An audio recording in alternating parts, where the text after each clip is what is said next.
मंत्री महोदय, बाबा महाराजांना 4 प्रश्न आहेत। पहिला प्रश्न असा आहे की हा रस्ता कंप्लीट करण्यासाठी डेडलाईन काय आहे?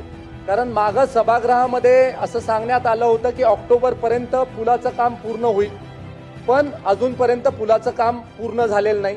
83% पुलाचं काम पूर्ण झालंय असं जरी आपण म्हणत असू तरी सुद्धा तिथं साईटवर लेबर नाहीये, साईटवर प्रोजेक्ट इंचार्ज नाहीये।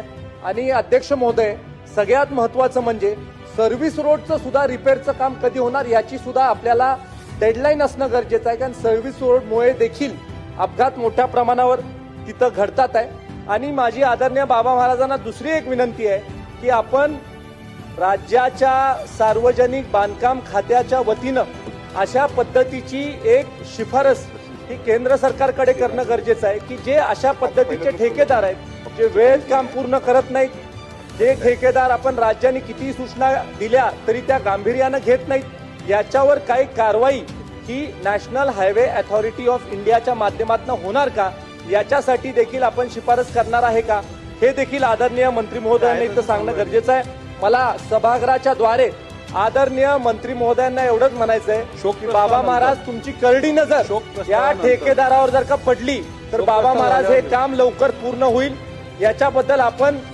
तशा सक्त सूचना कराव्यात, अशा पद्धतीची विनंती मी आपल्याला करत आहे।